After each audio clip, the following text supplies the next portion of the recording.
This idea and this notion that you can be anything you want, you can accomplish anything you want, right? We hear that. You've heard that from the time you were little boys. You hear that now. You're already incredibly accomplished. You can win an NBA championship, MVP of the league. You could become president. You could become governor. You could be in entertainment. You could do Charles, and you could do Shaq. You could do that. You could do whatever you want to do. You guys know that. The thing that has worked for me is to remember the hard times. So, and I'm sure you guys all have your processes. And again, I'm going to tell you what's worked for me.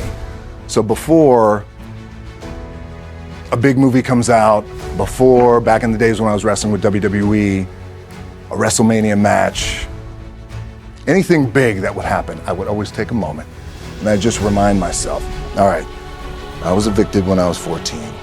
We were kicked off the island. We couldn't live in Hawaii. Had no place to live. A lot of shit happened then when I moved to Nashville. I was arrested multiple times by the time I was 16 years old. Like, I remember that. If I were playing on this team, which my skills are, what's that term? Oh, the shits. So I never play. But before I lace up, before I get on court, before I play in these big games, before I go to the Staples Center, where history is there, those are historic walls there at the Staples Center. I would remember that, and it allows me then to be present in the moment and understand, holy shit, the stuff I have around me right now, this is the shit that I dreamed of when I was a kid. I am here. I played for University of Miami, played for great teams. Warren Sapp, Ray Lewis, they were my teammates. They were balling. Warren Sapp was playing tight end that time. I was starting defensive tackle. Yeah, they moved him over to D-line. And he looked at me, he's like, yo, dude, I'm gonna take your spot. I said, you ain't taking my fucking spot. He said, I'm gonna take your spot. I said, no, you ain't. We battled, and he took my spot. Now you can imagine how that fucked with me, because there goes my opportunity. He went in, switched to defensive tackle, lit the world on fire. Well, what that did, it crushed me, it crushed my dreams. I had a piss poor senior year, zero production, no NFL, no combine invite, nothing. Finally went to the CFL, Calgary Stampeders, making $250 a week Canadian. I had to send that shit home. To my wife at that time, had no money. So I remember that. I got cut from Canada. I had $7 in my pocket. I always tell that story. So now my production company is $7, advertising agency is $7, everything is $7. Always remember that. What helps me is to keep the hard times in the front of my mind, because it allows me to go into these big moments. I've worked my ass off, and you guys have worked your ass off. It allows me to go into these big moments with a different perspective. But it also does for me, and again, this is what works for me. I keep my back, excuse my language, my back is up against this motherfucker. Every day, it's against this fucking wall. Excuse my language. But it's up against this motherfucker because it's what I believe in. And when my back is against this motherfucker, then there's nowhere to go. But that way. That's it. So I feel like this could be something, an ideology and mindset that could help you, if you look at it that way. Because you made it already. We made it. We're successful boys, and we're lucky boys to be where we're at. Oh, you guys made it. Everybody's rich in the room. Nobody's gonna get evicted anymore. Anything you got, there's no more money problems, right? You got a lot of hands out now. Hey, can I get a little bit? Can I get a little bit? Right, that happens. But when you make it, for me, I need this. I need this. So every day, my back is up against this motherfucker, and this is how I operate. Now, doesn't mean you don't smile. Doesn't mean you don't laugh and joke, right? You're happy, I'm a happy guy. But when it comes to business, and when it comes to executing, it's up against this. And I gotta go that way. I don't give a fuck who is in front of me. They're not gonna stop me. I feel like for me, feels seamless because you prepared for so long, but it's just like you guys prepping for a game. That's the fun part. That's where it's like, fuck, it's fun, man. People are paying their hard-earned dollars to come see you. They're cheering, they're going bananas, they're booing the shit out of you on the road.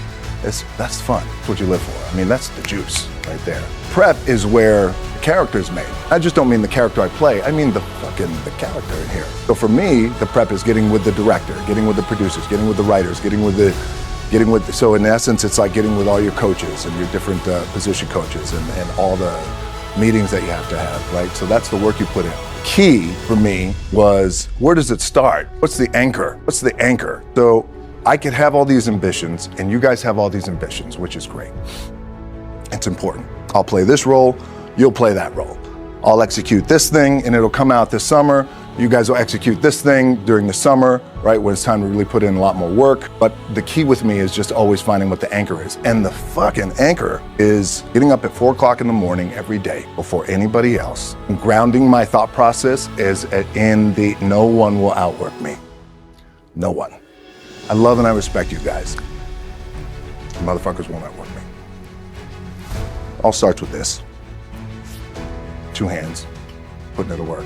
Anchor for me has always been the work in terms of the weight room training. So when I first started wrestling, I was 6 years old, rolling on the mats with my dad. My old man, a lot of you guys won't know this. Yeah, Rocky Johnson. My old man was Rocky Johnson. He was the first black WWF at that time. First black WWE tag team champions with Tony Atlas back in 1983. My uncles were Wild Samoans. I come from a long line of pro wrestlers. But before the wrestling part happened, I was just in the gym putting in the work. At 6 years old, rolling around on the mats. And finally, when I could touch weights at 13, that's what I was doing.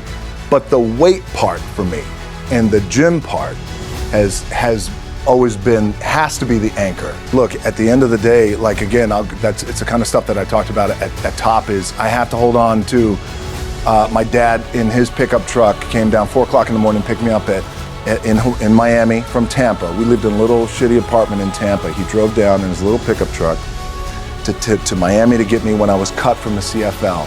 I was driving up I-75. I don't know if you guys are from Florida, any of you guys, if you know, it's I-75 is like, especially down in Florida, Alligator Alley. I'll never forget it. It's 4 o'clock in the morning.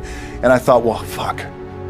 I leave home like you guys left home. I'm ready to tackle the world, get after it, achieve my dreams and goals. Fucking crushed by 22, 23 years old. Now I gotta move back in with my mom and dad. I played on great teams though. Wait a second, this is not supposed to be my future. I'm supposed to be in the NFL right now. I'm supposed to be making a lot of coin and buying my parents shit, buying me shit, taking care of my wife, but it never happened. So I pulled out my wallet, I thought, well, let me see how much money I have.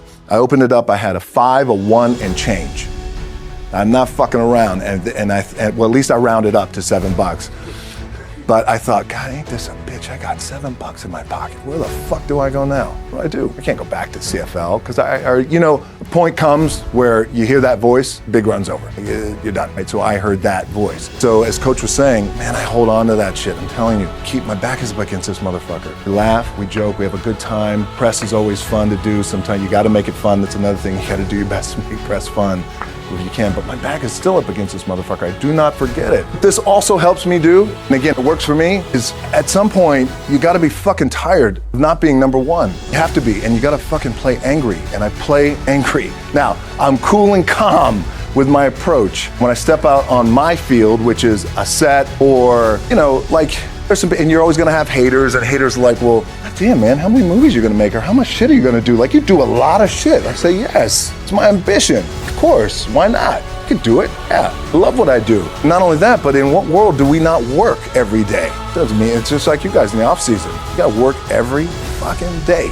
And back is up against this thing, and I started to play angry. By the way, and I still play angry. My last match, Brock Lesnar, transitioned, and I realized if I had to be great at something, I wanted to be great in this world of Hollywood and movie making, producing and entertainment. I had to commit, like you guys have to commit. Obviously, you commit to something, commit to the goal.